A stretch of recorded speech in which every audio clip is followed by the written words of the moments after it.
Riderman does whatever a rider can. Shoots a rope any size, kills some goons just like flies. Look out!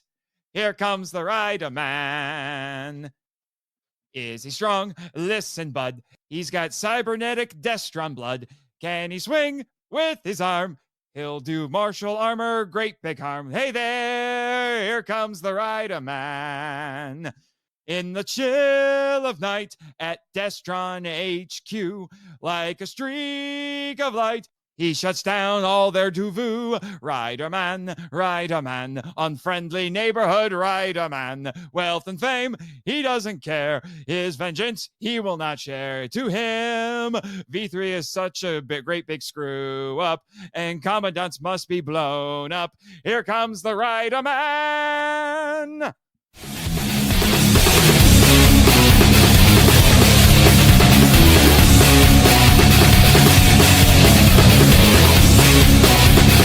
Listeners, lend us your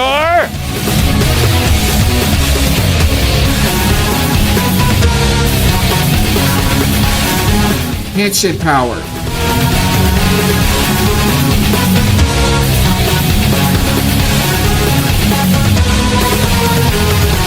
Holy Spirit, activate!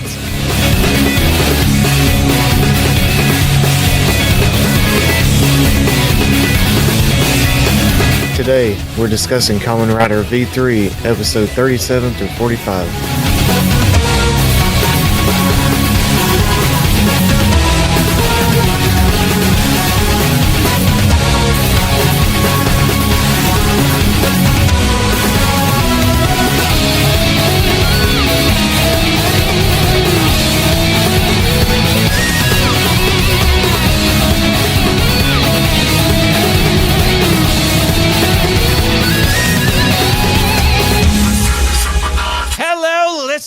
To Henshin Power V3, where three friends have 3 minutes to talk about tokusatsu. I'm Nathan, aka the TsuBro. I'm Jake, aka the Metal Don. And I'm Chris, aka the Sentai Guy. So a little bit of background on this one. As we mentioned, we are talking about Kamen Rider V3 episodes 37 to 45. So after today, we will be in the home stretch. So some new cast members that we need to mention this time around. The most important being Akira Yamaguchi as Joji Yuki and Riderman, our new hero, or in this case, anti-hero. He's more of an anti-hero, I would say. He is an anti-hero. I would say anti-hero.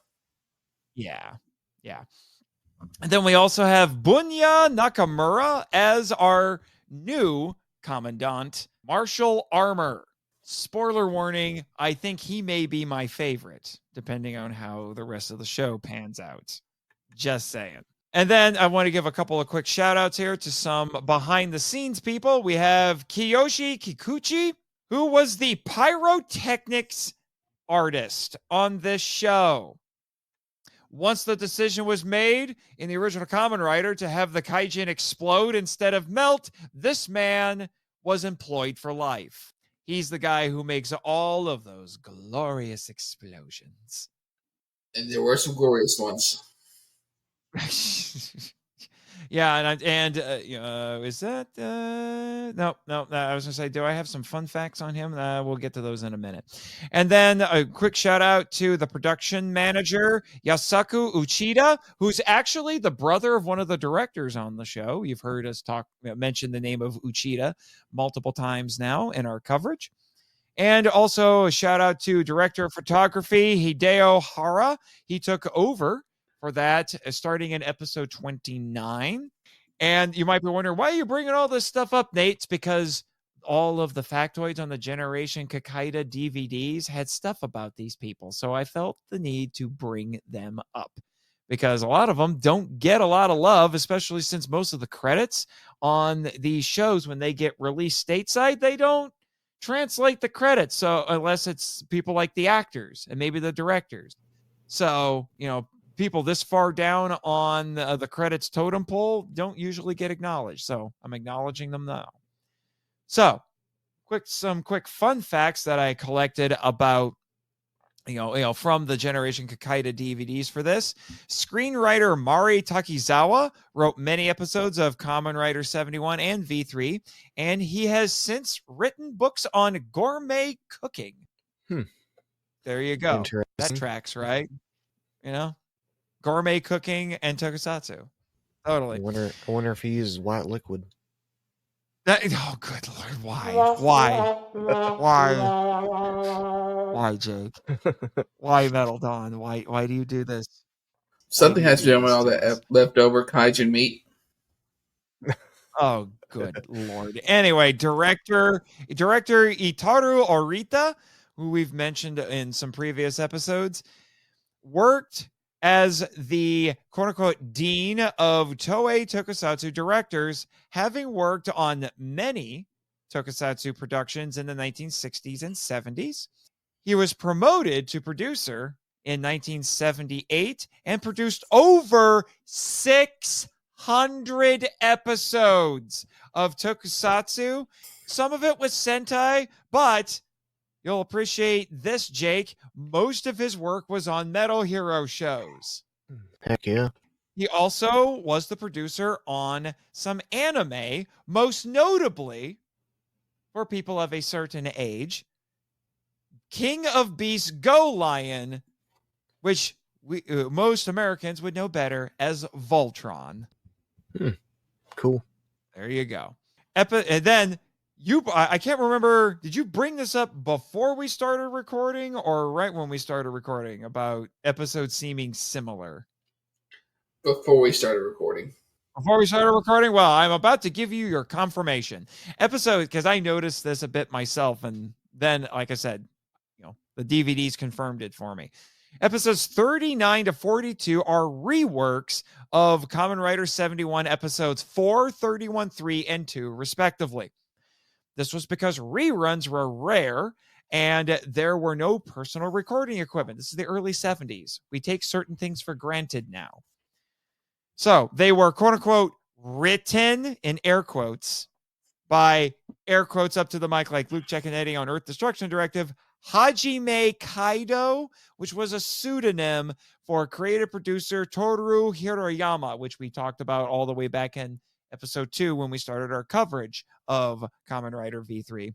That's why episode 41 has the only female Destron goons, and they use the same dart props from episode 2 of Kamen Rider 1971. I'm guessing it's because they're supposed to be stand-ins for who I called the Fishnet Squad all the way back on Henshin Men. So there you go. Astute observation, Sentai Guy. Thank you. Thank you very much. I'm here all week. Yeah, you're welcome.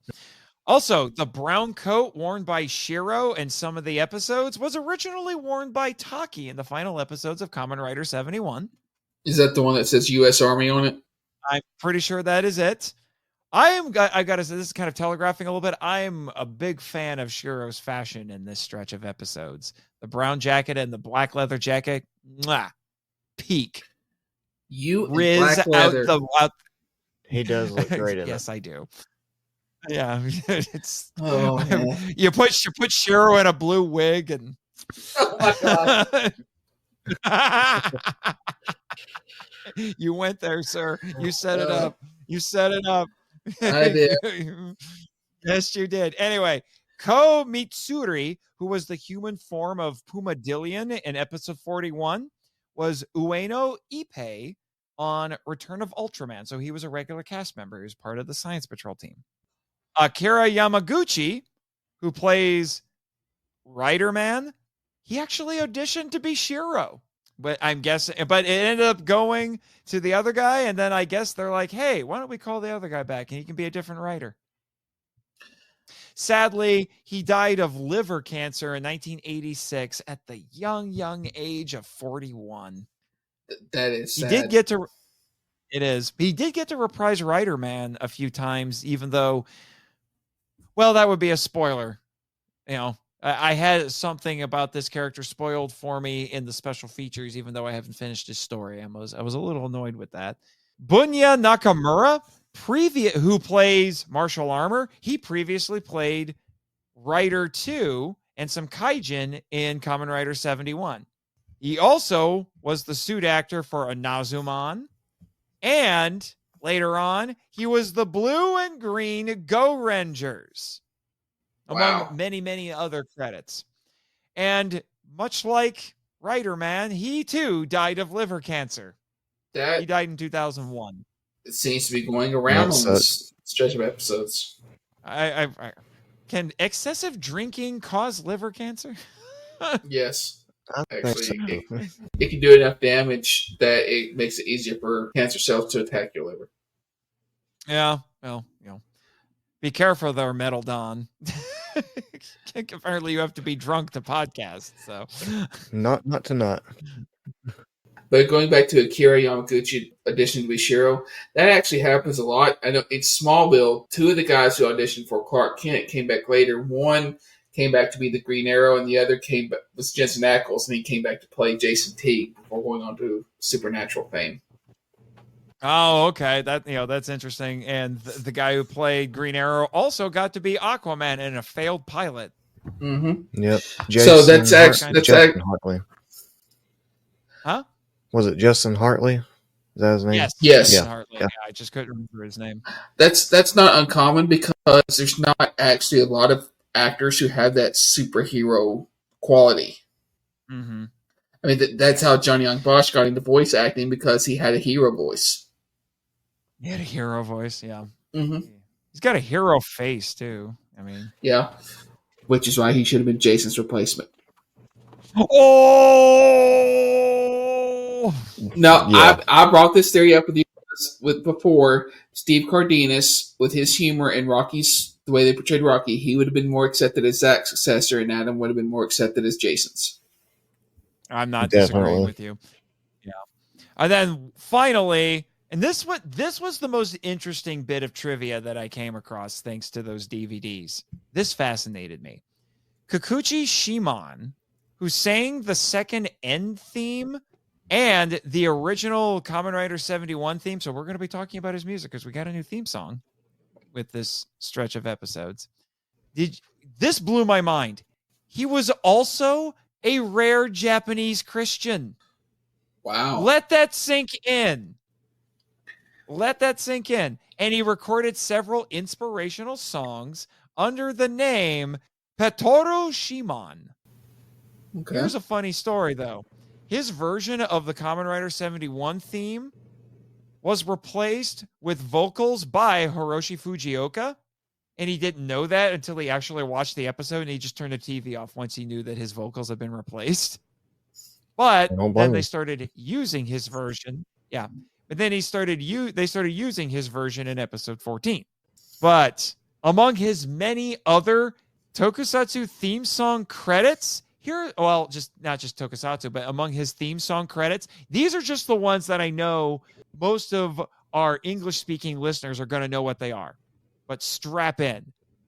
He also did the theme songs for Gatchaman, the classic anime, which my brother and I are watching right now. And I'll tell you right now, it actually would qualify to be on the show because they are Henshin heroes. And I swear to you, Gatchaman must have inspired Super Sentai because there is so much Super Sentai in this, and it predates Super Sentai by several years. Okay. He also did Iron King, which is a kind of obscure Henshin hero show that you can buy on DVD for about $5 on Amazon. Kakaida 01, Inazuman, Kamen Rider Amazon, Gingaman, and apparently Godzilla vs. Megalon. It says the theme for it, I'm guessing that might be the Jet Jaguar song, because that's the only kind of pop music sounding thing I can remember from that movie. His ending music is far superior to the one we had before. Well, it's a good thing you're bringing that up because that's the thing we're talking about for 3 minutes. We're doing a theme song discussion because we got a new song. Here we go. Sing. So our new song is called Hashire Hurricane, Hurricane, which means in Japanese, run hurricane. The lyrics were written by Nomi Tsukeo. And our composer was Kikuchi Shunsuke, who also composed for a lot of anime, including Dragon Ball, I might add. And obviously our vocals are by Masato Shimon and the Columbia Yurakago Kai. Not sure what that means.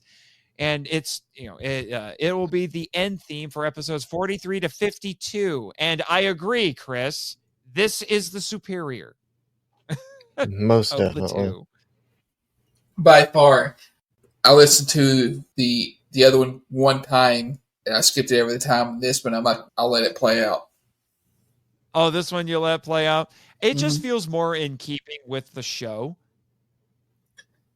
It really does. Also, this episode is we still have the same entrance song, but we get a new video. Yes, yeah, they did change the clips that are over there, and I do like this version of it better. It's more exciting. Right. It feels more like its own thing and not just trying to capture the original's aesthetic. Let V3 be V3. Yeah, basically. Yeah. And what's really cool is that all the footage that they do for all of these theme songs, it's all original footage. It's not clips from the show. So you're seeing unique stuff in them. Although I swear, I'm trying to remember if it's the end theme or the new opening, but I swear they recycle old Shocker kaijin suits to make it. But I guess it's non-canon anyway, so it doesn't matter. I think so. And since he did battle some of Shocker, you could just assume that this is him battling some of Shocker's monsters off script, off to the side. Yeah, possibly. It's unseen footage, in other words. Yeah. Right. Yeah. But I mean, I don't hate the Kamen Kenny Force, but it's still weird to me that they got their own song and then they're the end credits. But I also feel like it's appropriate to switch it right now, because we're in the home stretch. We're getting into the home stretch. And, we got a new hero here. And, it's like a lot of the show is changing. And now we're at actually the third and final, starting in 41. We get to the third and final story arc.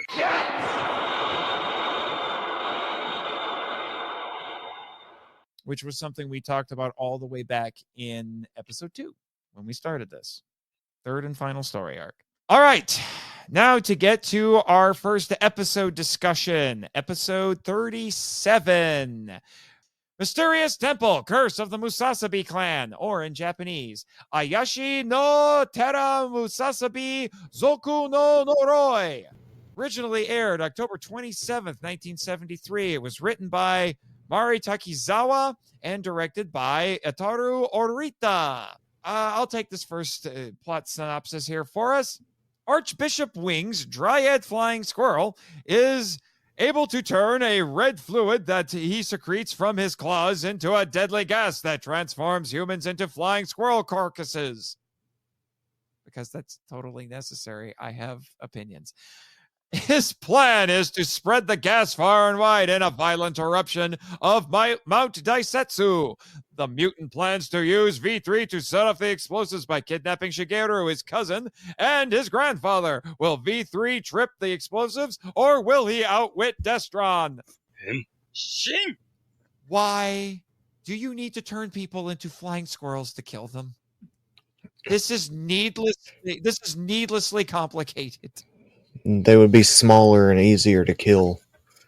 But they're already dead, though. They're already dead.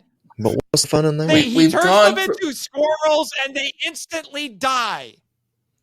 This is why this Commandant is the worst one. We've gone from killing half of Tokyo to turning random people into dead flying squirrels. And Nate, did this trigger your PTSD? I was going to say you already rant mastered about the inconsistent writing with half of the... Yeah, because we have another flying squirrel kaijin. If you listen to Henshin Men, you know about the infamous Musasabito, who was practically the unofficial mascot of that podcast, because he was a flying squirrel who had the most undignified flight ever. He sounded like a jet powered by flatulence. Yes. Thankfully, Dryad Flying Squirrel is more dignified. But he does look decidedly less metal, I will say that. And let's keep in mind here, well, if you actually listen whenever they're saying his name and referring to what he's turning into, they keep saying Masasabito. Yes, because I think it just means flying squirrel. Yes, so we have another Masasabito here. And I'm saying, thinking, I'm surprised I get a text from Nate like, no, that white. That's another flying squirrel. Flying squirrels. Do we have to make this one the unofficial mascot of the podcast now? He's not as the thing is he's not as I almost said nutty. he's not as crazy as Masasabito to me, though, even with the needless transformation into dead squirrels. Dead Squirrels is the name of my new punk band. I do like how the grandfather would not leave. He wanted to stay That is there. cool. Yeah, that was cool. But also, he's like, I don't believe you. You're lying. Okay, pal. He's like, it's like, okay, all right. I appreciate your gusto not to abandon the mountain, but I don't believe you. I'll leave when I believe you, or whatever. Okay. Yeah. My gosh, I had so many award candidates in this episode. It's kind of nutty, including the flaming barrels. So it's like, so Masasabito decided, you know what? It worked for that Donkey Kong guy, but I'm going to light him on fire.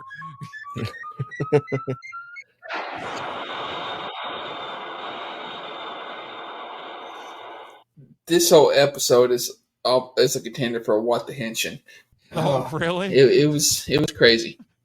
Yeah, I wrote some of the notes I wrote down were, what does reverse double typhoon do? It better not be time manipulation, because it felt like time manipulation. Once you introduce time manipulation, you start breaking things. Like Nate's brain. Yeah. Anything else before we move on to the next one? Yes, my brain. Like my brain, yes. Are we good to move on to the next one? I'm good. Okay. On to episode 38. Lone V3 and Cub Deadly Skydiving, or in Japanese, Kadzere Byuthuri Shi no Sukai Daibingu. Originally aired November 3rd, 1973. It was written by Ikuru Suzuki and directed by Itaru Orita. Who wants to take this synopsis? Do you want it, Metal Dawn, or you want me to take it? Okay. You can do it. Mutant poison Mothra kills 2 power company workers who discover electricity being rerouted. Meanwhile, Destron captures the father of a young boy, Tsuyoshi, who stumbled upon their outpost. Shiro Kazami arrives to investigate the siphoned power and finds the boy all alone. Trapped in the valley by Destron, V3 fights Poison Mothra but cannot defeat him. Can V3 find the creature's weakness and unite father and son? Shin! That kid made me sad. That kid made you sad, huh? Yes. I mean, his dad was gone.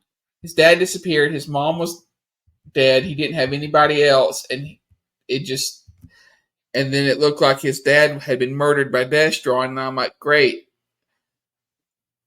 Another orphan. The show loves its orphans. Yep. Yes, the show loves its orphans. Our hero's technically an orphan now. Yes, that is true. Also, yes, in case you were wondering, listeners, this episode's title is a play on Lone Wolf and Cub. Because that's exactly what happens at the end. V3 ends up with a baby strapped to his back. That was hilarious. Watching him fight with the baby on him. Yep. I don't think... I'm trying to remember if the movies had started at this point. I think they had for Lone Wolf and Cub.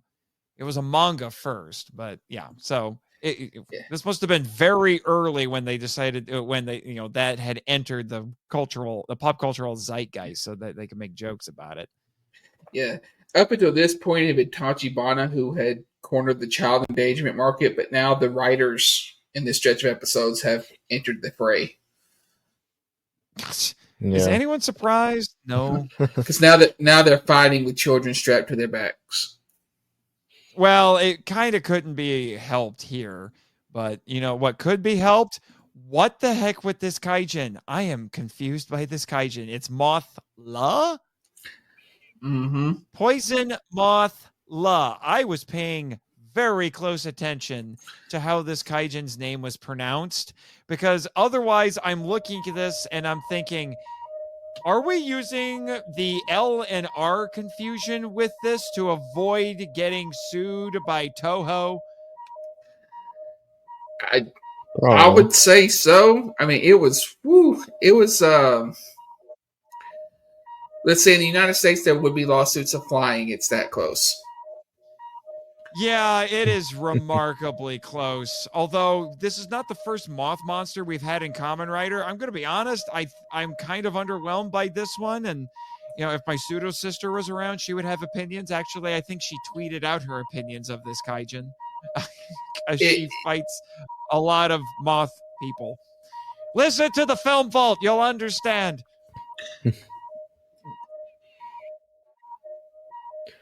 Why did the dad leave the kid and go so far away to get water? Child abandonment.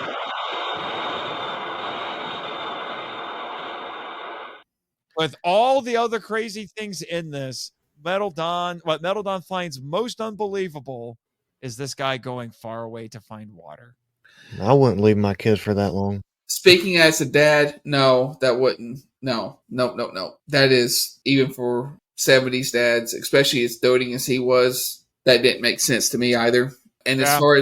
as far as this kaijin goes, that he only did one notable thing that could be in contention for an award. Well, yeah. It's a good thing you guys are not, encumbered by tropes. You know, you have that advantage. I will say, I think this should be brought up. You know, we talked a bit about the kid. He has, I gotta admit, as common Kennys go, I don't think he actually qualifies. He doesn't do Kenny-ish things, and he has some endearing scenes with Shiro in this. You know, and Shiro even tells him, "It's like, hey, your name means strong. I need you to be that right now." Which was very cool of him. Yeah. Yeah. I think he's a little too young to be a Kenny, honestly. No, he's old enough to be a Kenny, but he doesn't do the Kenny things. That's what helps. If he was much younger, he would. If he was much younger, he wouldn't. I wouldn't call him a Kenny. But in the show, he's only 5. Yeah, that you can still be a Kenny if you're 5. Trust me, I am well versed in Kennys. Anyway, unless you guys have anything else, we'll move on to episode 39. I'm Good to good. go? Okay.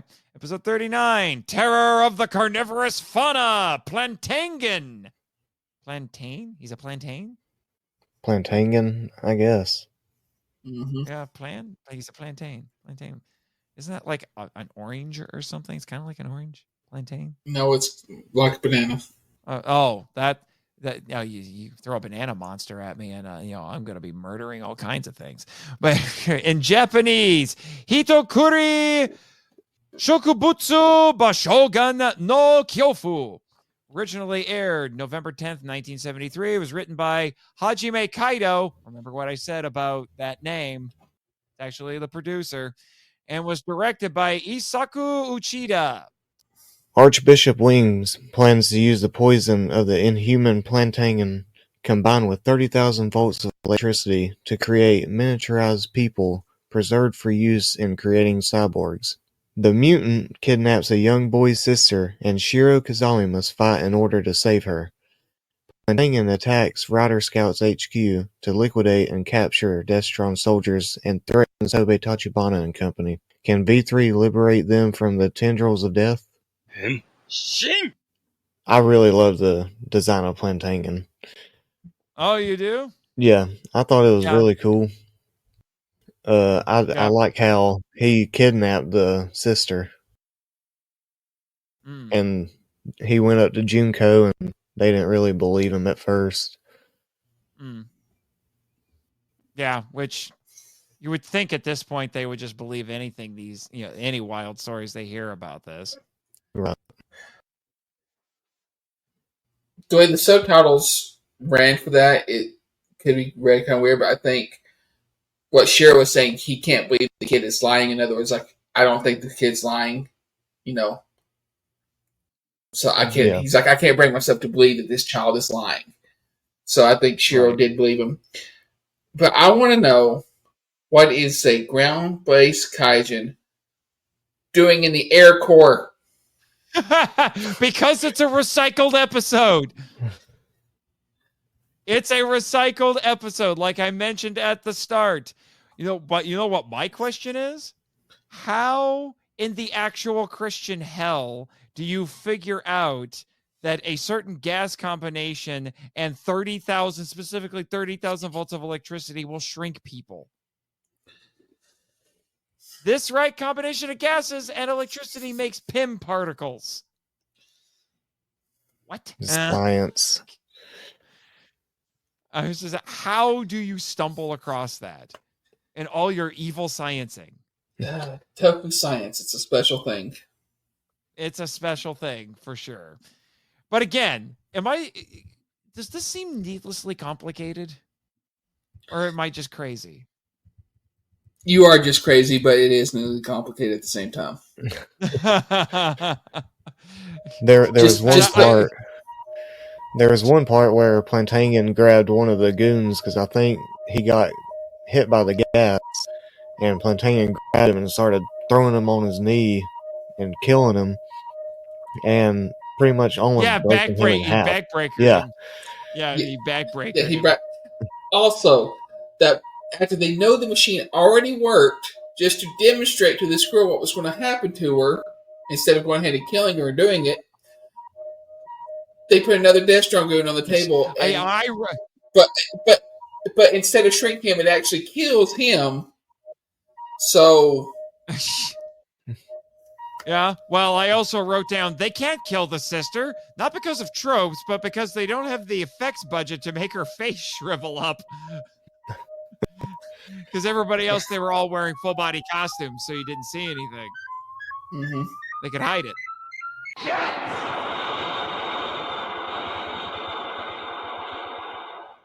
But yeah, we also had a captured goon. Do you think Shiro tortured that poor guy and murdered him? And that's what I got out of it. Yeah. I don't know. That was a little strange. It was a little strange. And Shiro murders goons all the time. Yeah.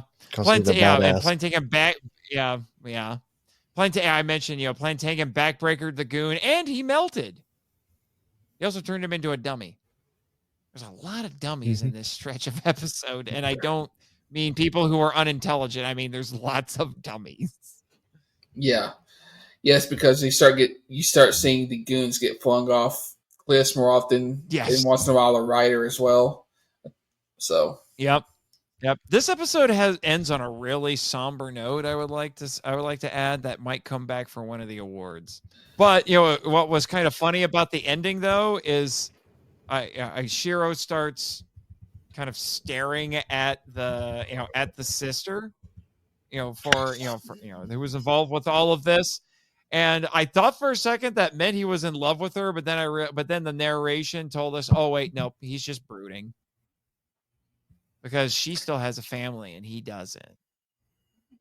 Oh. Yeah, he misses his sister. We're getting back to broody Shiro here in this stretch of episodes.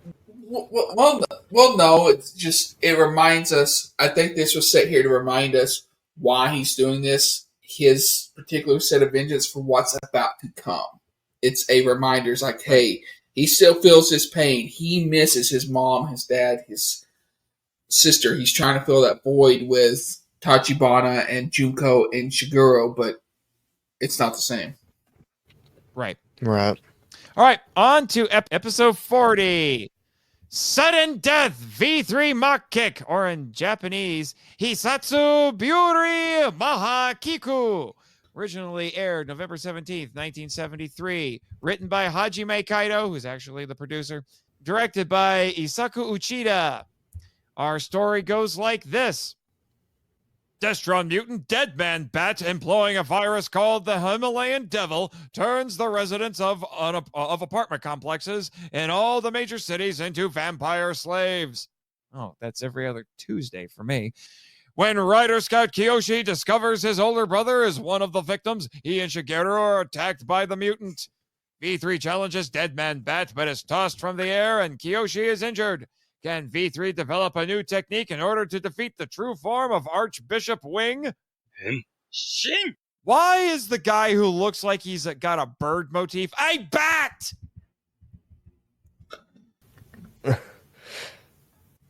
That threw me off. He's a bat. I thought he was a bird. Well, you had to throw in some kind of twist because otherwise this show was very deja vu. This episode was very deja vu. Yes. Oh, okay. I was like, do I need to hit the button for that? No, I don't.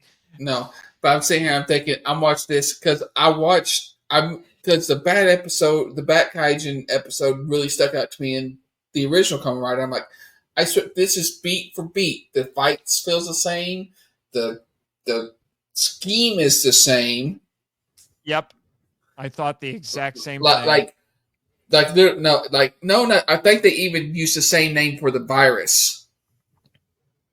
I don't remember. I'd have to look that up. But here's the funny thing. In the original, depending on how you translate it, his name was actually Batman. Yes. Yeah. This was Deadman Bat, which sounds like somebody decided. Yeah, which sounds like somebody decided to merge a couple of other DC characters. Yes, I am that kind of a nerd.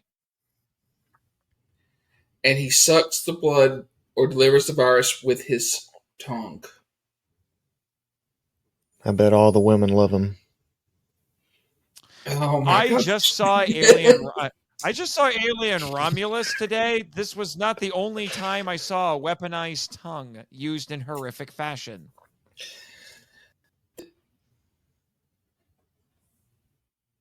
Deadman Bat.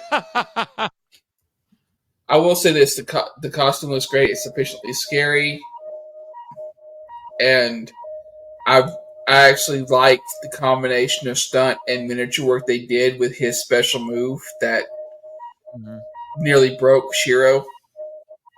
Yeah. I like the people in the apartment. I like the people in the apartment. They looked cool when they turned. Mm-hmm. Yeah, they got the funny tattoos on them and stuff. Yeah. The other thing that sticks out to me about this episode is we got some nice moments with Tachibana being very much a mentor. Yeah, he slapped the Shiro. Yeah. Yeah, so he slaps the sense of the Shiro. We got our first dragon dagger right there. And it's not the first time he slapped some sense into a Kamen Rider either. He did that to I think it was Hongo. Was it Hongo? I think it was Hongo. No, it was Hayato. Excuse me.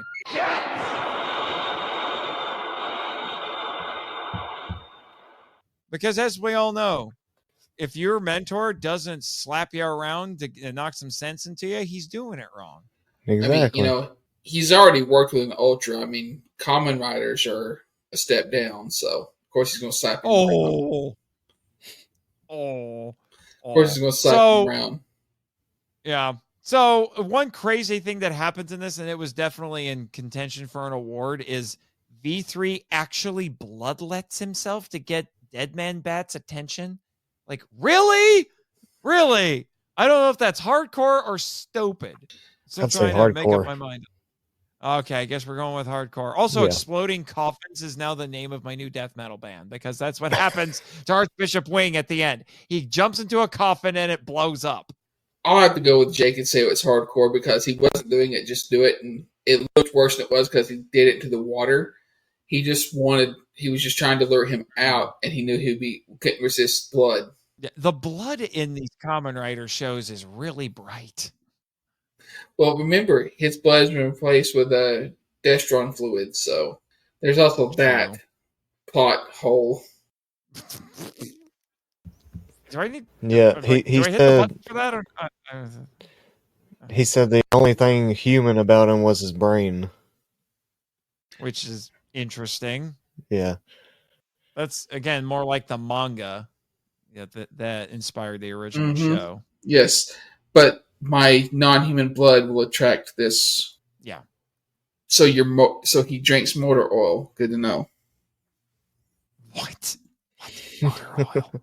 What? That's the reddest motor oil I've ever seen. What is in that motor oil? Rust. Rust. Oh, good Lord. All right, on to episode 41. Okay. This has to be the funniest title out of all the ones that we've covered. And I need to look up the Japanese one here really quick so I can make sure I add that in there. I'm going to vamp until we do it. But seriously, this title cracked me up because it's basically people are 3 melting. sentences. Enter martial armor. I mean, it's like, Yeah. oh, people are melting. Enter martial armor. Yeah. It's like, oh, that's how you know he's coming. People are melting. It's so casual. Hey, people are melting. All right. In Japanese, it's, hey, ningen ga tokeru. Yoroi gensui tojo. Tojo? Really? They named him after the horrendous general from World War II? Oh, my. Originally aired November 24th, 1973. I'm totally kidding, by the way. Also, all of our, since I didn't mention it, all of our plot synopses come from the Generation Kakaida DVD sets. There. Now no one can accuse us of plagiarism.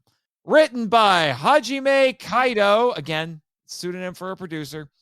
Directed by Isaku Uchida.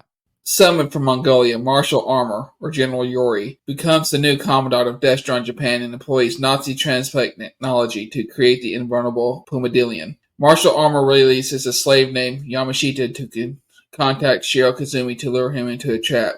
Kazami and his old friend Yusuke Takagi work together to protect Yamashita and his family, but something is very wrong. Takagi begins to praise working for Destron. Shame.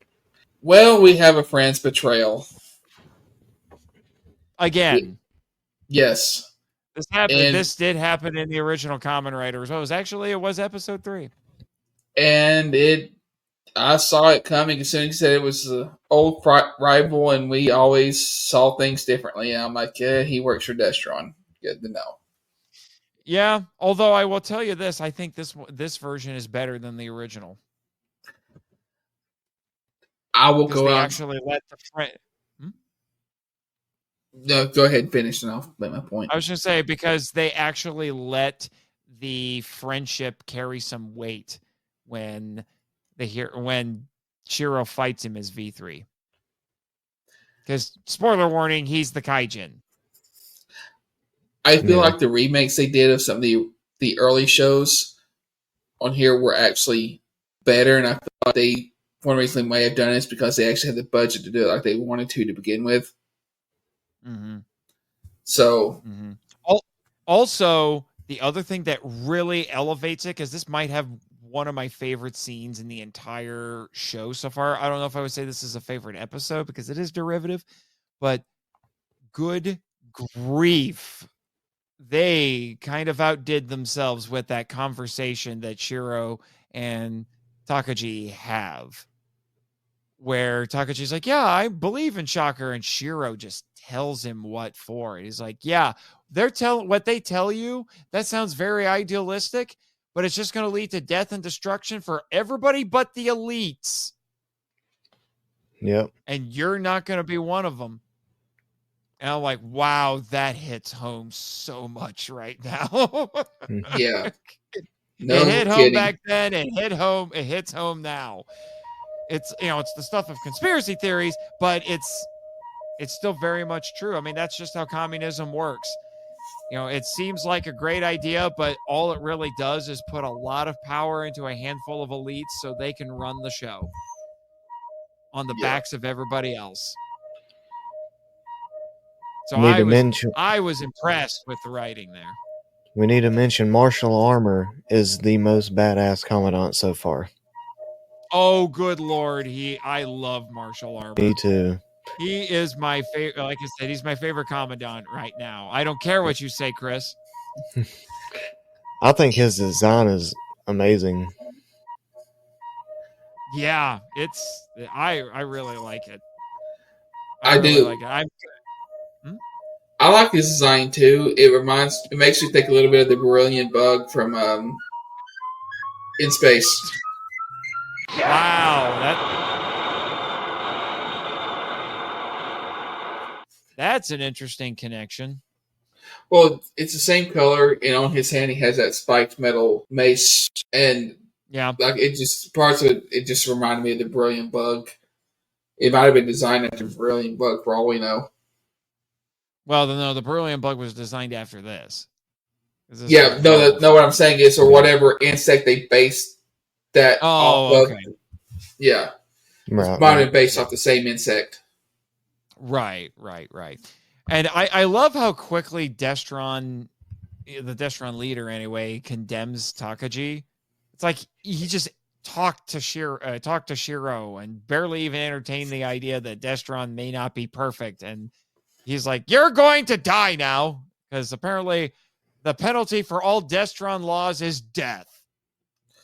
Well, I think they were also setting up his personality because it's going to play a big part in what's about to come.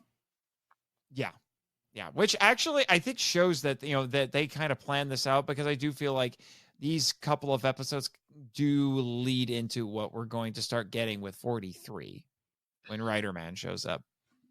Yeah, like reminding us of Shiro's brand of vengeance, and then about establishing how this commandant views Trader, so that when he does do what he does coming up, the Destron leader won't think twice about it. Right. Yeah. So let's get into episode 42, shall we? Because we're coming up, we're getting really close to when the new storyline has started as of now. But episode 42, The Snail Man's Human Experiments, or in Japanese, Katatsumari Ningen no Jintai Jigeken. Originally aired December 1st, 1973. Written by Hajime Kaido, again, pseudonym for the producer. Recycled episode. Directed by Isaku Uchida. Martial Armor's Snail Burra implants its sinister eggs into the residents of an apartment complex. These incubate in the victim's bloodstream, developing into larvae to enslave them. Snail Burra's first experiment is ordered to kill Shiro Kazami, but dies before she can complete her mission. Her sister, Misako, accuses Shiro of murder, and Snail Burra promises to give her the power to avenge her sibling's death. Shame! Holy wall climbing, Batman. Yeah, they did that gag. They did. They did do that gag. And it looked about as convincing. Yeah, pretty much.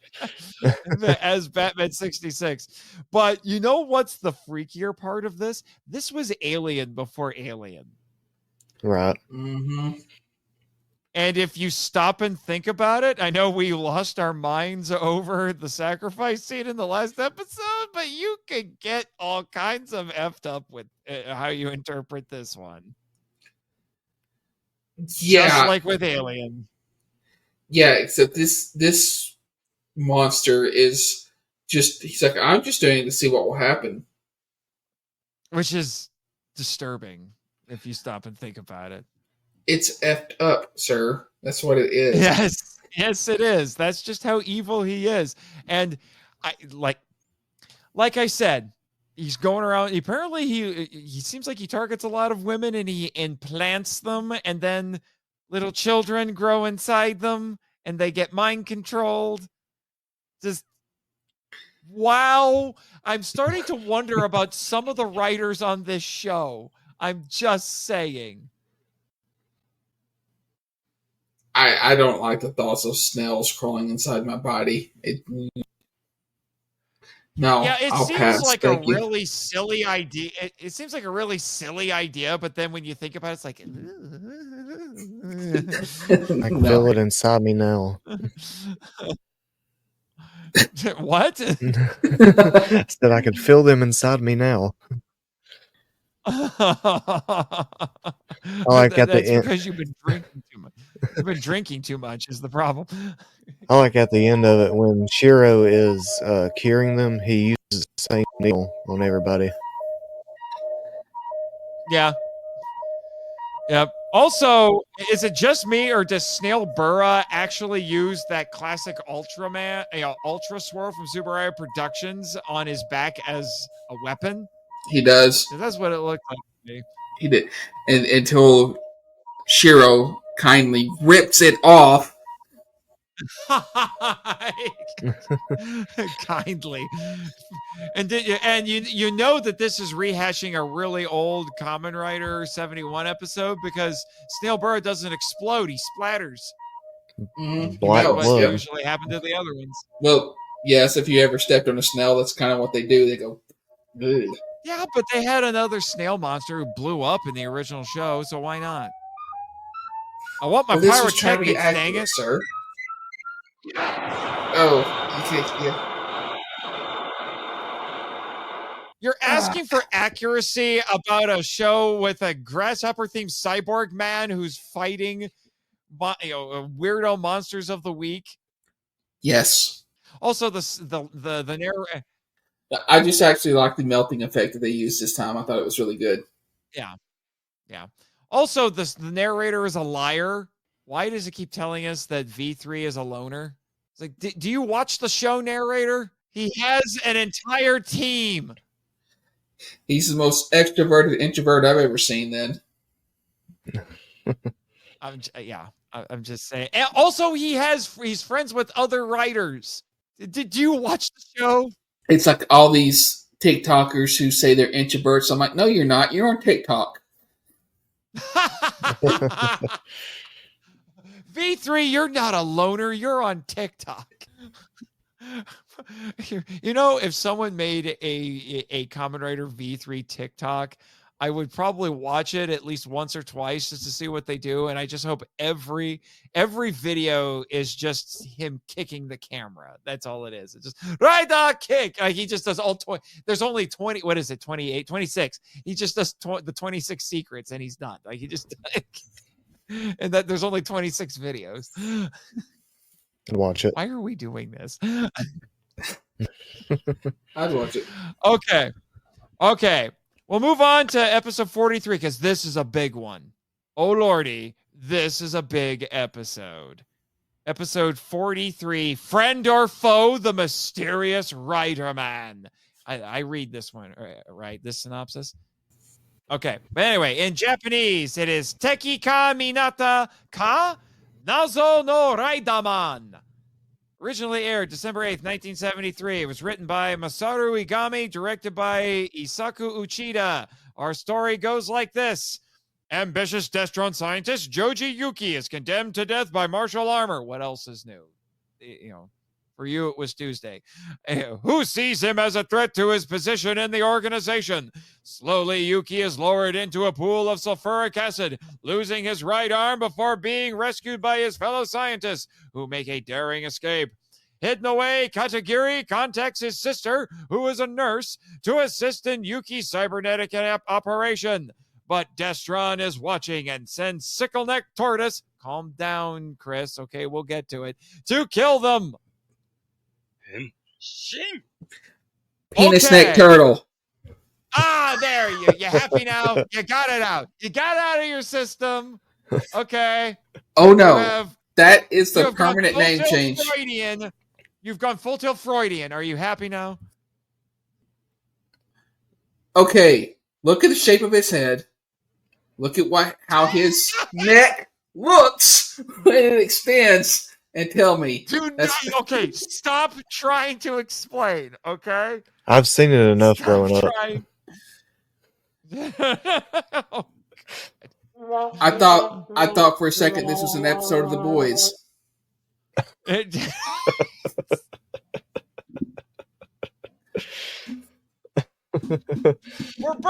daylight. All right. It's nighttime. So sir. I would just so apparently Destron uses tarot cards for their trials. And of course the Grim Reaper card's number 13, because why wouldn't it be? Mm-hmm. But also I noticed in this episode that, because I just saw Alien Romulus today, Martial Armor's helmet looks like a facehugger. It does. Wow. It does. Yeah, it does. Also, funny enough, we have someone who has to have bionic implants. Bionic. We have the technology. We can rebuild him. And I looked it up. This actually technically predates $6 Million Man. $6 Million Man was in 1974. So they stole it from Kamen Rider.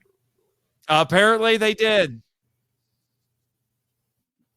Apparently. And, and also apparently Toei ripped themselves off later because, with Spider-Man, because Sickleneck Tortoise asks Riderman, "Who are you?" And his response is, "The Demon of Vengeance." Not quite as original as the Ambassador from Hell, but okay. And yeah, they actually they finally used an acidic pool correctly. You actually got to see somebody's arm melt. That was kind of effed up. I'm surprised. Why didn't they just drop him in there? I guess they're sadists and they just want to see people suffer. Yes, sadism makes you do stupid things. Sadism makes you do stupid things. I do like how Penis Neck slithered away. Oh, that was in contention for an award, because what the heck?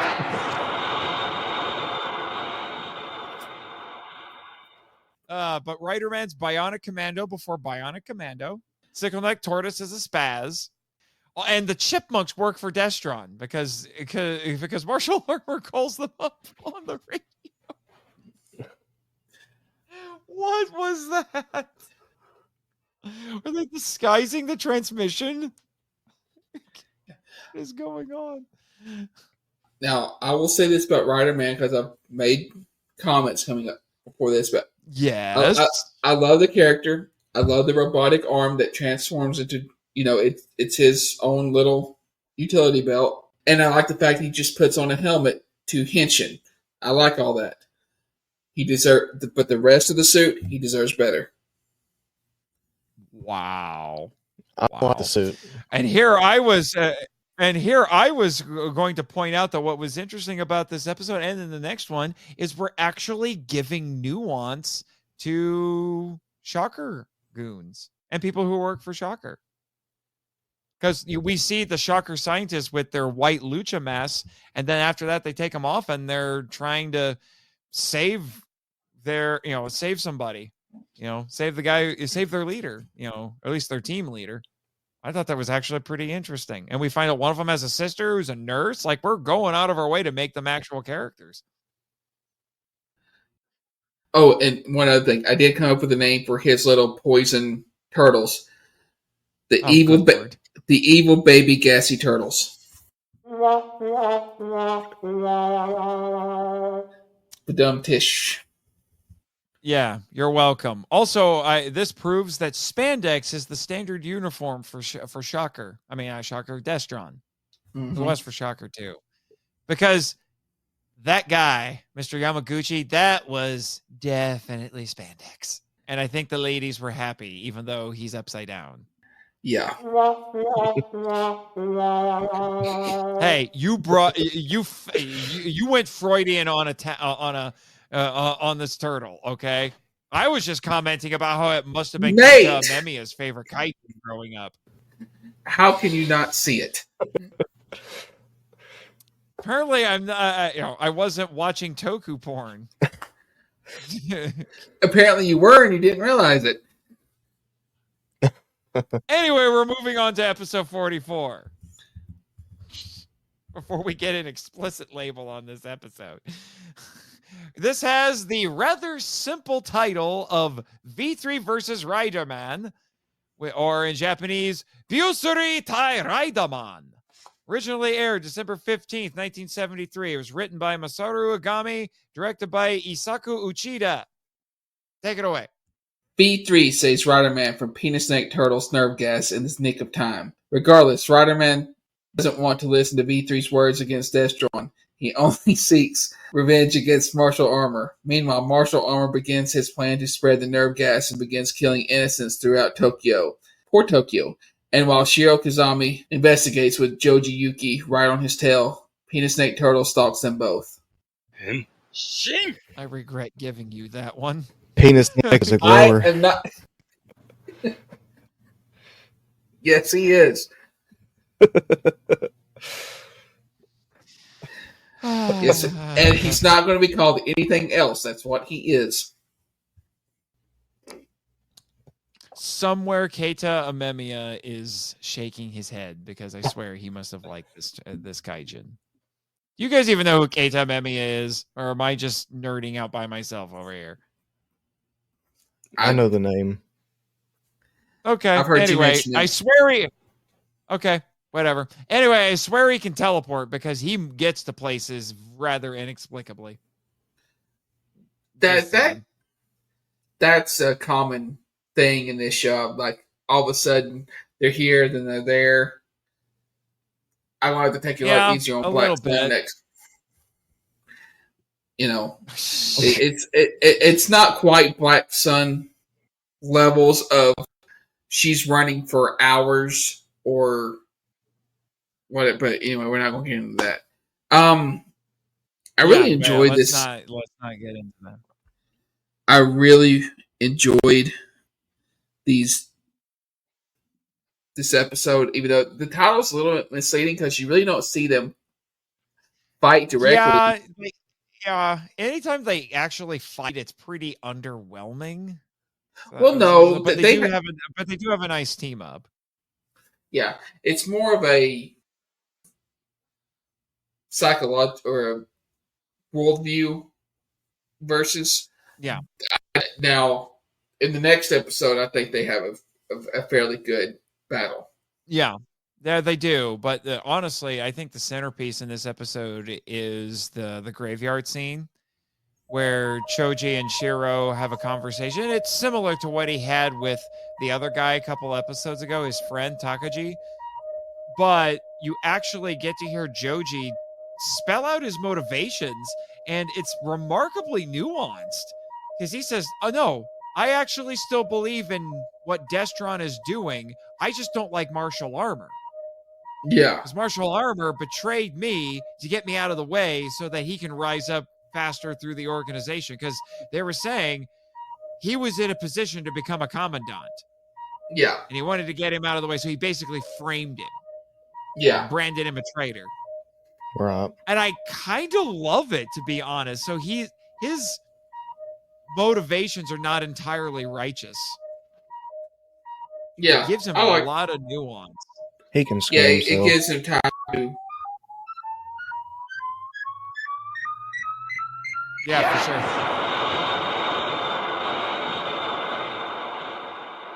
I understand now why. Trying to remember the name of this Twitter account. I think it might have been like Tokusatsu Shots or something like that, or Tokusatsu. I forget. There was a guy on Twitter I follow, or X, whatever you want to call it, that was on this kick for a little while, saying that Riderman was the best written Rider character in the franchise. And I'm like, what do you? Yeah, that's a lot of hype there, sir. You know, but I think I'm starting to understand why he would say that. It's still probably a bit overhyped, but I get what he means.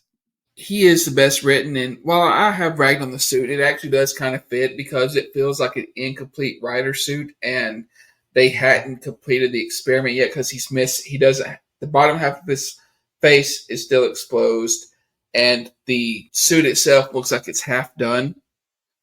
Mm-hmm. You know, it's very. It looks like a Destron Goons. It literally looks like a Destron Goons suit with repaint and part of the padding put on that V3 has. Yeah. So right. It kind of fits. I mean, so I like it, but I'm like, it doesn't feel like a proper rider suit, and there's a reason for it. Yeah. It also helps make him look really distinct next to V3. And I've seen Riderman in some other things where he joins the other riders, and he still stands out from the rest of the show of riders, even. Yeah, he Which does. I think is by design. I feel like they were making the suit to fight V3. Yeah, for sure. Yeah, because there's no way you confuse them. Yeah. Yeah, and they did make a point whenever they're about to do that operation, the operation. Oh, painful. Where they said, this is incomplete, it may kill you. Yeah.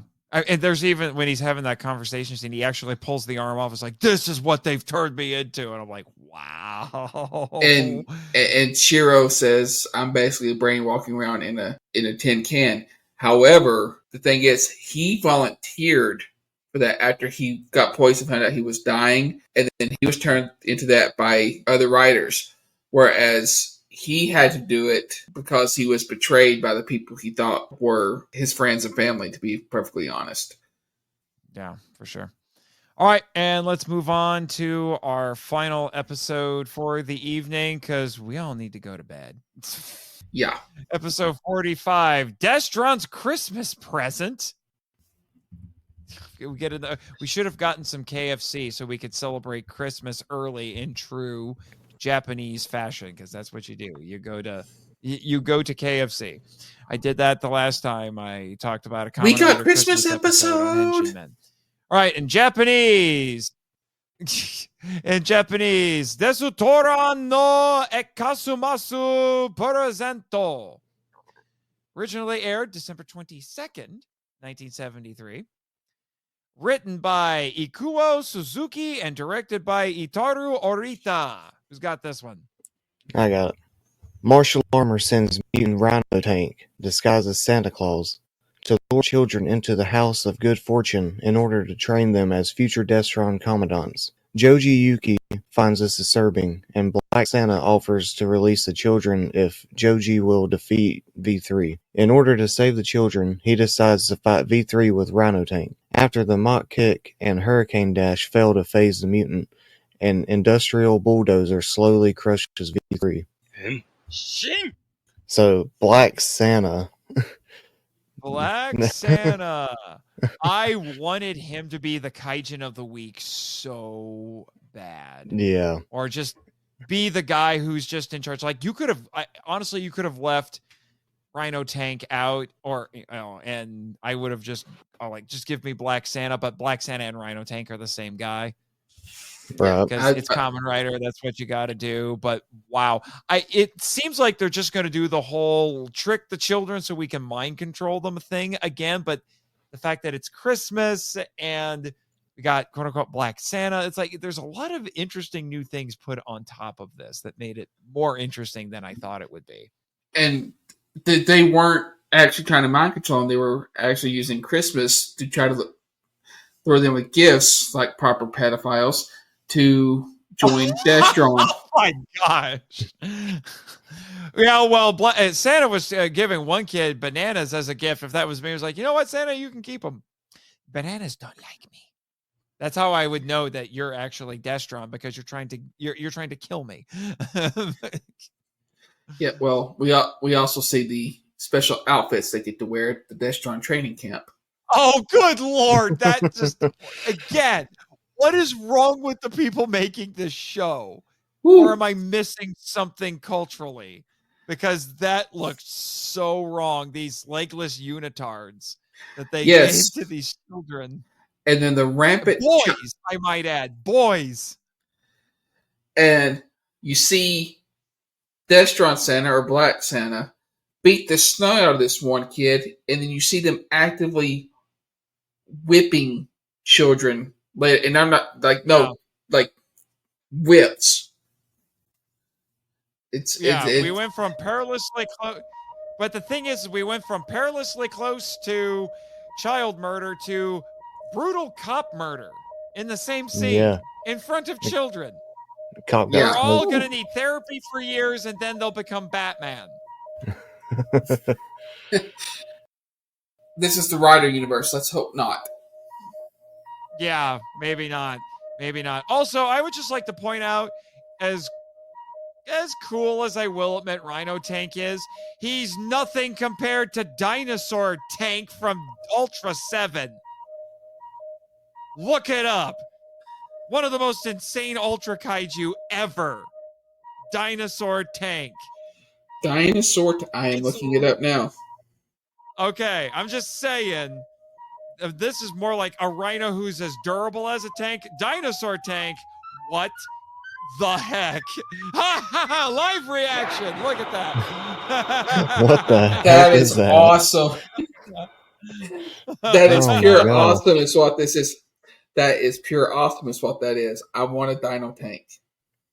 There you go. I have want it. ruined my Rhino Tank for you. Like you cannot compete with Dinosaur Tank. You just cannot. I will say though, Rhino Tank. I'm like, he was beating the crap out of V3. He was. Yeah. Which is why the episode ends on a cliffhanger. We and all the listeners aren't gonna know what happens until next time. And Rhino Tank is such a bro. He doesn't get into the bulldozer and drives it. No, he gets behind it and starts pushing it. Yeah, as opposed to just turning it into. He doesn't. He doesn't make it into Killdozer. He uses it as Killdozer. Exactly. There you go. And also, I do. It's something. Oh. And that tank that bulldozer was booking it too. So I'm like, he didn't skip leg day. He didn't skip anything. Yeah, but also I do want to point something out for the last episode that I should have mentioned because it was nuts. But the way that we deal with the tortoise, Mother Trucker, the implication seems to be that he ate V3, and then V3 has a move that's just for escaping the innards of a kaijin that has eaten him, called Escape Punch. And then that allows him to explode out of the kaijin, and then the remains of the kaijin explode. That was nuts. I wasn't sure what was going on. I was like, how big is his mouth and stomach? And just like, okay. Again, I just saw Alien Romulus today. All right. It's time to start closing up shop. Well, no, we're not closing up shop yet, but we need to move on to our next segment. Who needs a rantmaster? Anyone? I'll take my first one. Jake is getting his first rantmaster. Oh my gosh! It's a red letter day. All right, go for it. Rantmaster activated. So, as of right now, I'm gonna say Riderman. Oh, I cannot stand him. I love the suit, but I cannot stand. So many dragon daggers. I cannot stand him. Like, why does he get to become Riderman? It should have been Destron Hunter number 5, Ken. That's who it should have been. That is exactly who I thought it would be, and it wasn't. They hurt me.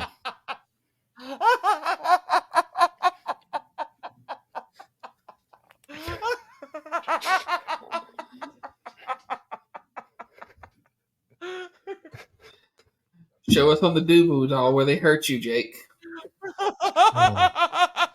And I cannot stand his bionic arm. It's on the sickle. Is it on the sickle neck tortoise? That is not his name. It's penis neck.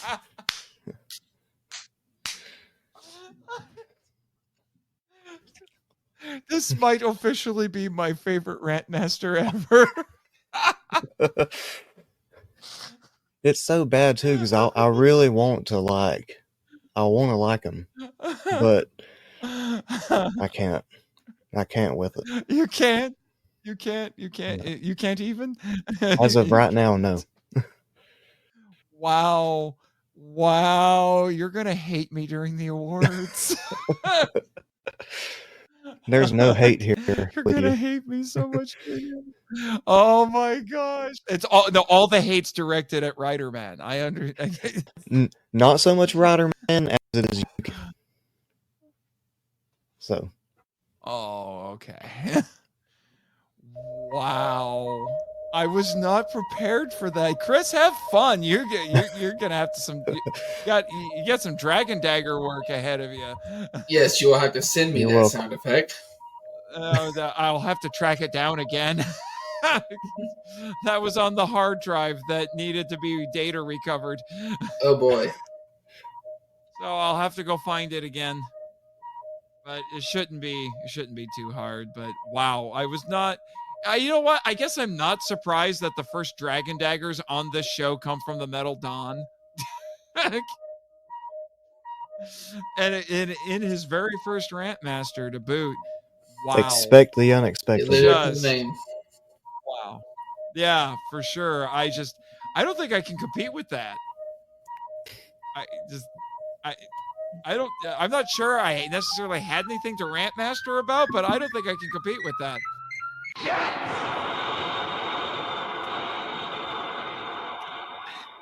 So, Chris, do you want to follow that up? No, I think the only thing I would Rantmaster will end up talking about in the What the Henshin anyway. Okay. And So. I can't really think of anything to bring up other than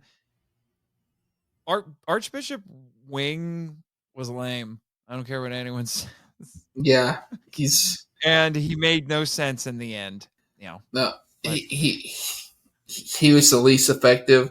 The only thing that he did was he had a decent idea of lifting up Rider V3 very high and dropping him, which we got a which we got a training montage out of. Oh yeah, I forgot about that part because we got another training montage, where he's bungee jumping. Sort of. He's trying to basically make himself spin like Gamera to do a mock kick. Yeah, he the only thing he was rider kicking at that point was physics. Yeah. I want to hit the button now subtly because that was kind of ridiculous, but it's not enough. Not enough material. All right, let's move on to our next segment. The TSA Toku Sensei announcement, which feels weirdly appropriate now since we've had training montages and Tachibana having mentor moments this week. But I do think I know one that we can discuss. So, obviously, the one a theme that you got to talk about is revenge, which I think we had talked about before, but that is what Riderman is all about. But it's not even righteous revenge necessarily. It's still very self-serving. Right. Because he just wants to get rid of one bad guy so he can be the bad guy.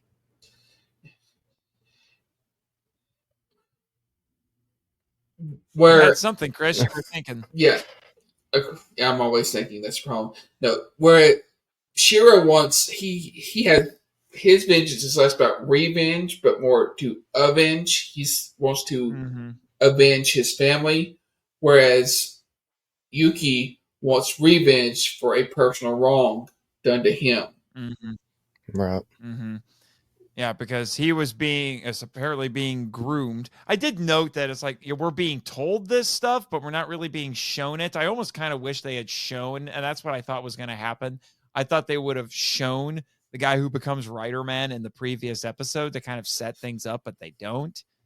Kind of wish they had, so we could have seen a bit more of him to understand why martial armor at the beginning of this episode would be like, you might be wondering why I called this meeting with the tarot cards. We need to execute this guy. What do you think about that Destron leader with the world's scariest birthday candle?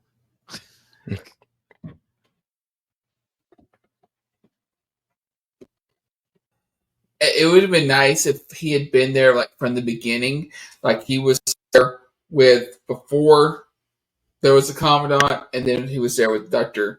Gay, and then Baron Tusk. And then when Martial Armor gets there, you have this guy who has been with Destron all this time, and his science stuff works. Their kaijin do work. They are functional. He's doing his job. It's the Commandants who are misusing what he's creating. Right. Now, there is something that also to be said about what they're doing with Shiro in this stretch of episodes, where they've been emphasizing the burden that he feels like he's carrying, and he's getting broody again, kind of like he was at the beginning of the show. He seemed like he was doing okay for a while, but now he's kind of slipping back into it, and I think it's because he's really starting to feel that sense of, I still have not avenged, as you were putting it, my family against Destron, and it's stealing his resolve to go do that, but it shows a difference between him and Riderman.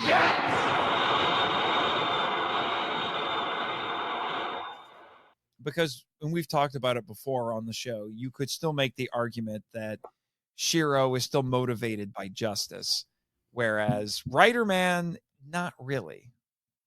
Right. And Shiro wouldn't be broody if he had just kissed Junko instead of pushing her away. We're going back to that now. Mm-hmm. Yeah, it's his own fault. Yeah, but, we're still shipping them. I understand. All right, now we'll start closing up shop, because, good Lord, we all need to go to bed and go to church in the morning to confess the horrible sins we have committed during this recording session. But then again, well, I'm not Catholic. I don't think Jake is Catholic. No. But I think you're a branch of Protestantism that has confession, right, Chris? No, I'm Orthodox Christian. Roman Catholicism broke off from us. Oh, really? So that's what you told the Catholics? I was like, you came from us, right? Yeah. We let them know they're heretics quite often. We are going to get letters. Anyway, let's get into the awards. Oh my. So first up, we have the Koichi Sakamoto Award for the best stunt or fight scene, named in honor of the legendary tokusatsu director and fight choreographer and exploder of things, because that's another thing he likes to do. All right, I will go first this week, and I you know what? I kind of regret this award now, because I know Chris is going to ruin it, because it's the fight between V3 and that dang turtle, but only round one. Well, it's Riderman and V3 versus the turtle, but only round one, because round two, Riderman spent more of his time fighting the goon, so it was less of a team up. But I'm a sucker for superhero team up, so I give it to, that one from episode 44. One award with for the extendo neck. Yes, there you go. One for him. What's yours, Metal Don? I'm going to make Chris go last, because he's going to get this. Well, no, both of you are going to get the, if it goes out unedited, we're going to get an explicit label. But anyway, what do you got, Metal Don? Mine is V3 versus Riderman in episode 45 at the end, whenever they transformed. Huh. Okay. When they finally transformed. Yeah. Yeah, I'm wondering if we'll get more of that. So maybe we'll get a fight later on between the two of them that might top it. Maybe. I don't know. I know what happens to Riderman. I had that spoiled, but we'll see how. So hopefully some things will still be a surprise. All right, Chris. My award goes to the fight between V3 and Dead Man Bat, because I really like Yes, I like the mix. I like the fight. I like the mixture of the practical and the miniature work for the centrifugal force spin. And I thought they did a really good job with the makeup, showing that V3 or Shiro got pretty messed up by Dead Man Bat. This is true. It is, it doesn't hold up as well for me because, well, physics be danged, and it's derivative, because they were recycling some old plots. I don't really know why they felt the need to do that. It was kind of weird. Well, no, they said why. It's because they didn't have reruns, and I also it comes from the first 13 episodes when they were really operating on a shoestring budget, and I think they wanted to show what they really could have done if they'd been given the proper money. Right. And All right. I thought it was fantastic the way they did it. Right. All right, and on we go to the AG Superaya Award for the Best Special Effect, named in honor of the legendary special effects director and the creator of Ultraman. Mine goes to a scene in episode 39 when V3 appears in the dark. That was amazing. He was backlit, and you can see his eyes and his antenna are glowing, but it's glowing subtly. You get the slightest hints of red from both his eyes and his antenna, and it just looked incredibly cool. I wish I had paused it and just like taken a screenshot. It looked really good, and I wonder if it looks better. It'll look better on the Blu-ray once Discotech puts it out, because that was pretty cool. All right, Metal Down, what do you got? I got V3 punching his way out of Penis Neck Tortoise in episode 44.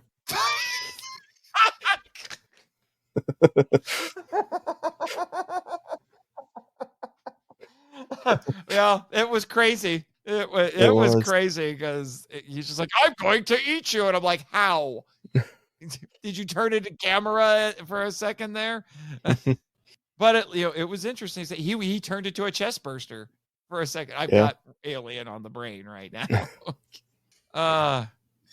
Is yours also going to involve the turtle? No, it is actually the power arm of Riderman. Oh, okay. I really like how I like the character or not. I really like the arm and how it's kind of makes him kind of like Batman. It's his version of the utility belt, how it could turn into a grappling rope and whatever tool he needs it to. So I thought it was pretty cool. Well, and like I said, he really was Bionic Commando before Bionic Commando, because he's doing all the same things. Exactly. He's got one that's used for punching and bludgeoning. He's got one for swinging around. Like, seriously, somebody at Capcom grew up watching Kamen Rider V3 and made not Captain Commando, made Bionic Commando. Well, all right, next up, I was about to say it is a Japanese-based company, so probably. Yeah. Next up, we have the Kyo Dialogue Award for the best line, named after Kyodai heroes or giant heroes. Mine is actually from the narrator, believe it or not. And it connects to our thematic discussion. We were talking about Shiro being broody again and stealing his resolve and all that sort of stuff. I'm starting to think it might have just been ripped off from those Kamen Rider 71 episode that this was based on now. But, quote, once again, V3 saved a love.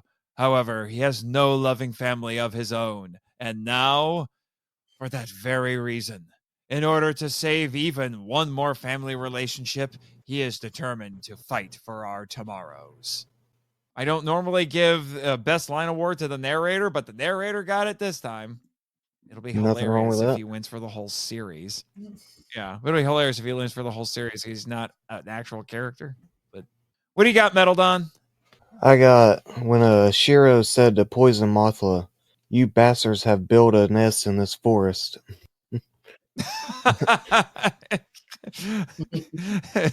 He sounds very disappointed. Yeah. He's very angry. I don't remember that from my subtitles. I don't know which ones you were watching. Me either at this point. I got that one too. Was it those weirdo Brazilian ones where nobody's names make any sense? No, it wasn't that one. I haven't even opened it. I haven't even looked at it. Oh, probably for the better, because now you're just gonna buy what Discotech gives you. Yeah. And mine goes to the Dryad Flying Squirrel and says, "Serves you right. You will die a flying squirrel."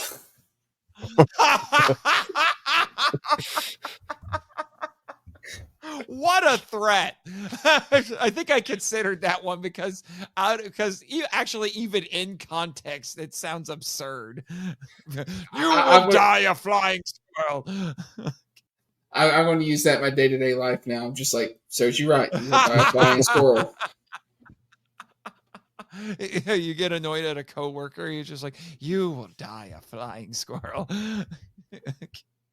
You really want to, although if you really want to get some traction out of it, try using it with the kids. Just to see the looks on their faces. I'm going to get a, what? Yeah, boy, you will die a flying squirrel. My youngest you should try that too, Metal Don. Yeah, probably. Yeah, you should try that too, Metal Don. See how well that goes over. Probably just look at me. See what the kids do. Huh? What, Daddy, are you drunk? All right, next up, we have the Space Deputy Award, named after Space Sheriff well, it's the Space Sheriff series, but the Space Sheriffs, but specifically Gavin. For the best character. Please don't hate me, Metal Don. I don't hate you. I'm giving it to Riderman. Go ahead. That's fine. I wrecked him.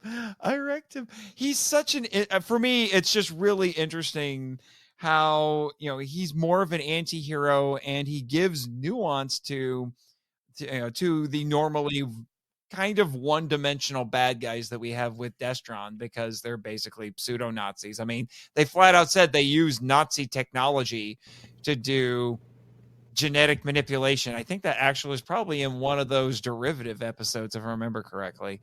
But Riderman, I'm looking forward to seeing the rest of his story, whether or not he was Destron Hunter number 5 or not.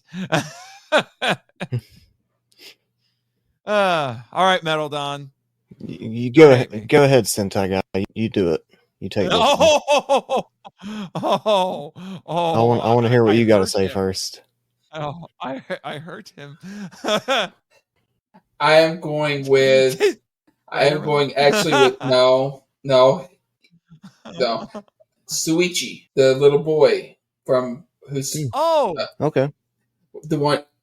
Yeah. I did consider him, yeah. His quote was also run up for me. He's like, Shiro, I'll give you my panda. Please go find my sister. That is being the father. Yeah. I've got 2 teenagers and a little boy, and I could hear my little boy saying, take it so treasured thing. Shiro, it's just a stuffed panda. This is also just I'll give you the thing that means the most to me in the world. Please go save my sister. I thought that kid he really reminded Shiro of why he's doing what he's doing. Yeah. And you showed a little bit of jealousy in Shiro because he misses being able to be with his family, to be that big brother, like she was being the big sister. Right. Okay. What do you got, Metal Don? As much as I hate him, Riderman. You're giving it to Riderman? What? I'm giving it to Riderman. I mean, as much as I hate him, wow, he played the character great. The actor. Okay. Well, that's the actor award. We'll give it to that. But this is best character. Well, even the character too. He still played it great. Okay. So. Yeah. Wow. After his first Rantmaster is about something that he came to like. I kind of like the irony there. Okay.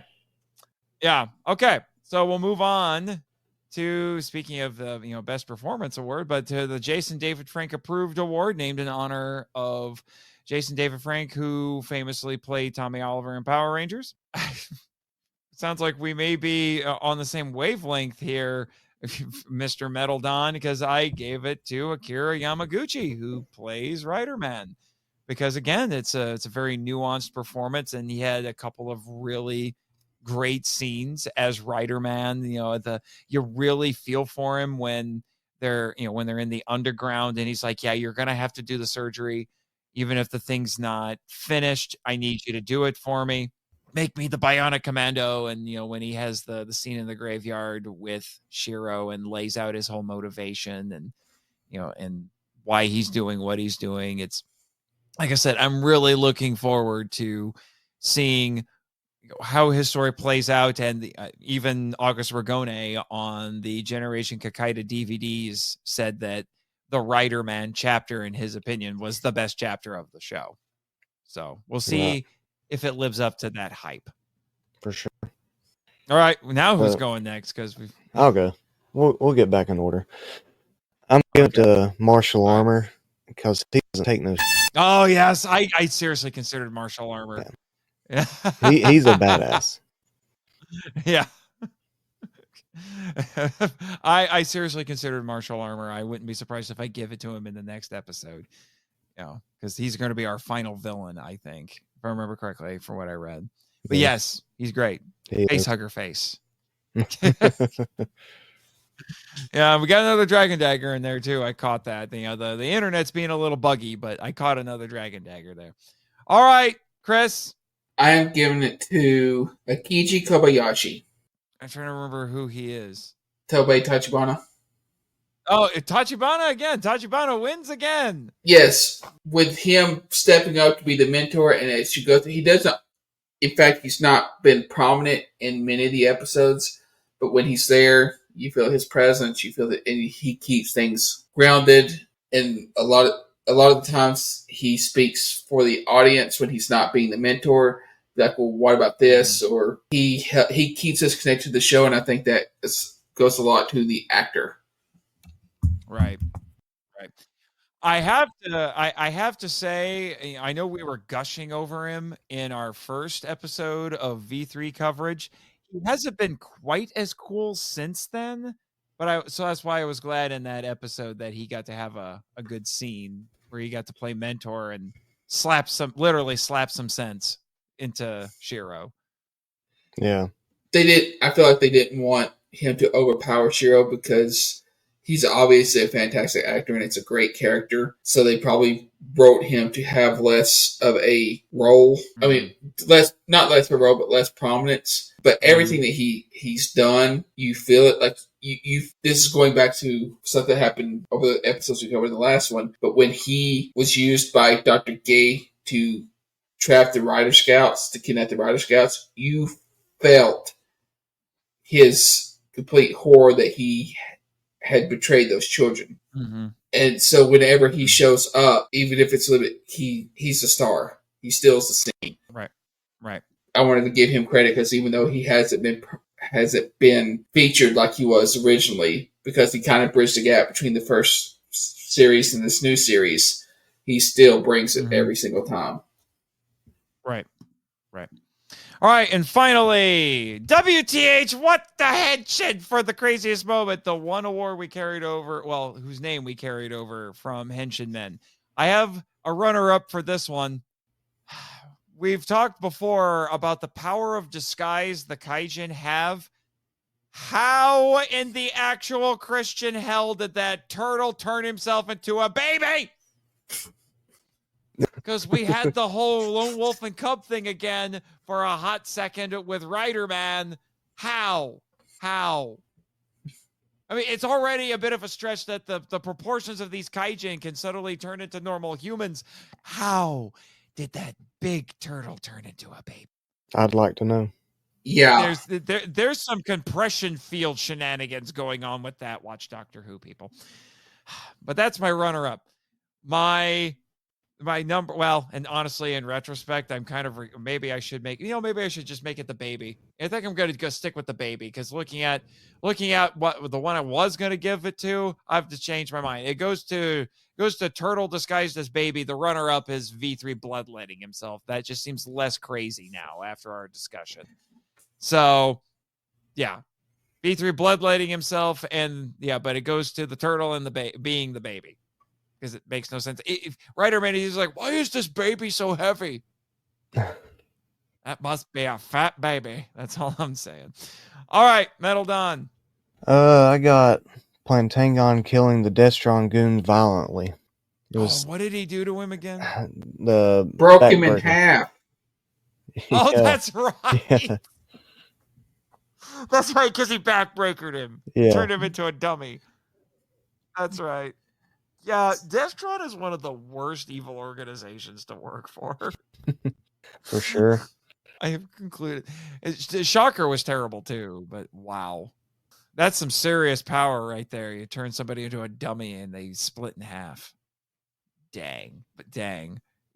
Does someone keep Plantangen away from the wrestling ring? For sure. Him and Bane would get along together. Yeah. All right, Chris, close us out. What do you got? Penis neck turtle. Of course, I did consider that. I did consider him because I did not expect the head, the extendo neck head. That was wild. Whenever it went into the preview, the first thing you see is sickle neck turtle's head extending, and I honestly thought for a second I was like, is this a commercial for the boys at first? Because there's a super in that show that's at this special yearly event that the superheroes do. It's basically an orgy that his power is he extends his penis and it looks exactly the same.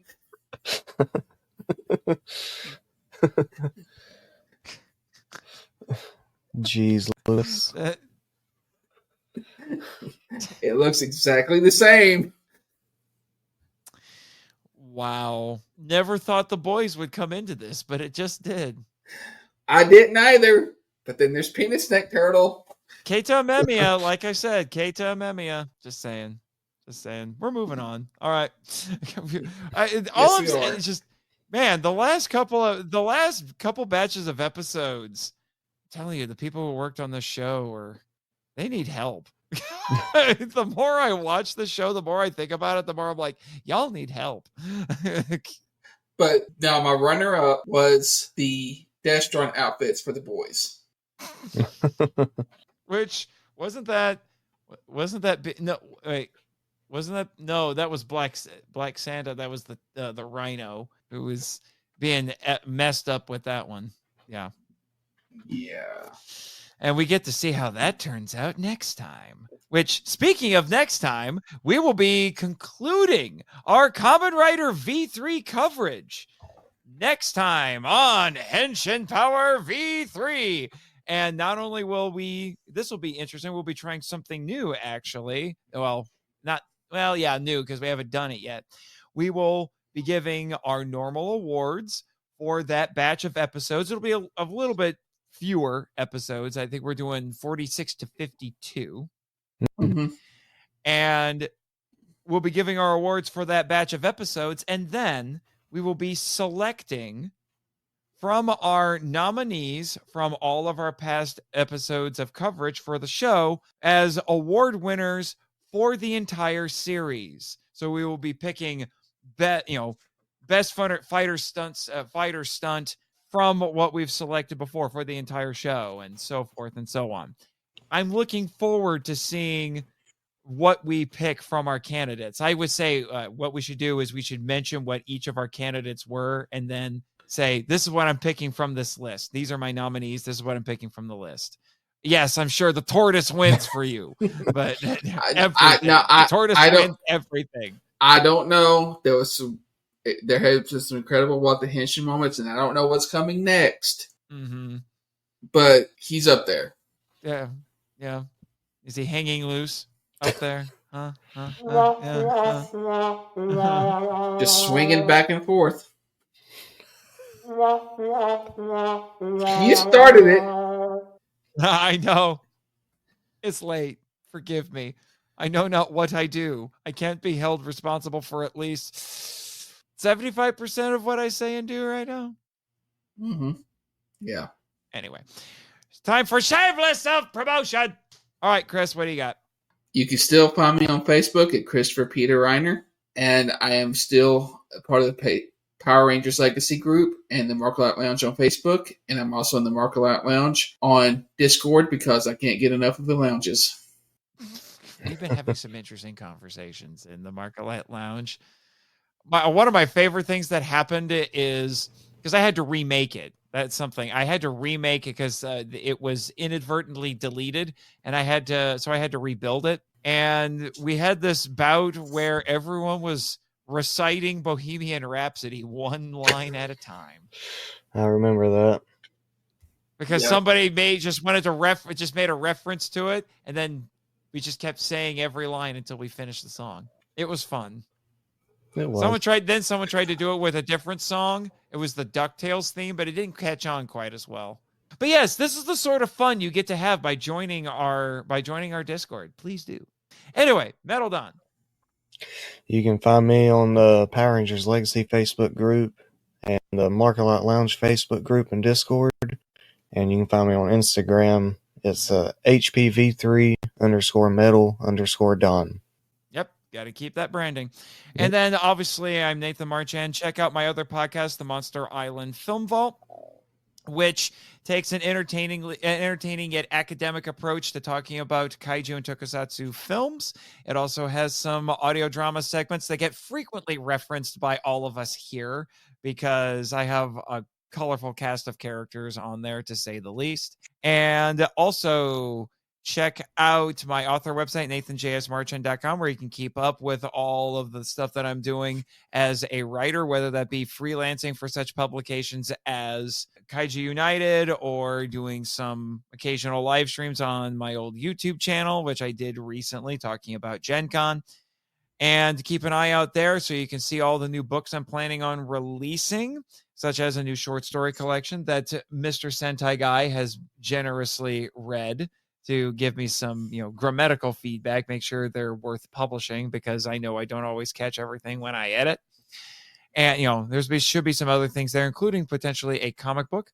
I'm also part of the stable of actors at Scyther Inc. Productions. You can hear me as, of all people, Deadpool on X-Men the Audio Drama, and infamously, notoriously, as Rito Bandora on Power Rangers the Audio Drama. I saved that snarky bonehead's life again, because he will be coming back in the Zeo season, which will be season 4 starting this fall. And let me see. And by now I will have made my debut as Johnny Star Baby on Avengers the Audio Drama, also for Scyther. And if you want to hear me as Deadpool again, check out Nerds Throw Comics, where they did an adaptation of Deadpool Kills the Marvel Universe. I think I covered all the important stuff. Oh, and I'm working on a Rito one-shot for Scyther. That should be out by the end of the year for all you Rito heads out there. All right, I think I got all the important stuff. So, what did we learn this time, gentlemen? I'm a little afraid to ask. Never trust a Santa with bananas. I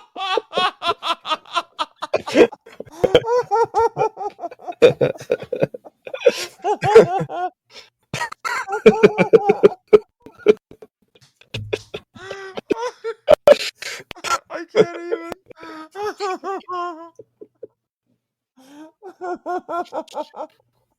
Oh. Oh. Top that. I don't think I should have went first. And may the power protect you, listeners. And we are done.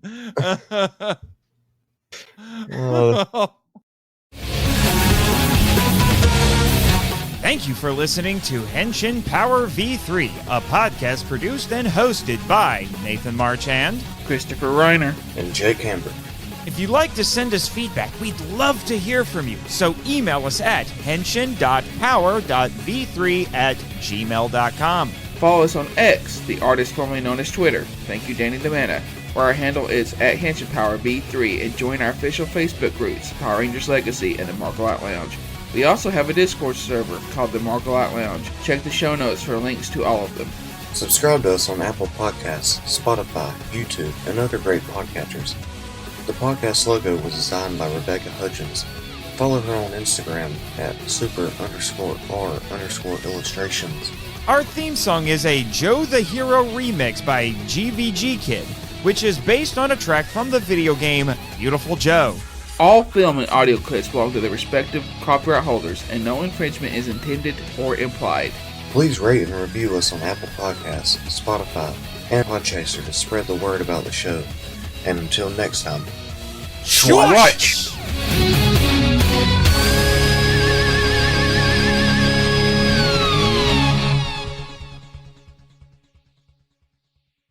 This podcast is copyright 2024 Moonlight Ninjas Media. Ha ha ha ha ha ha!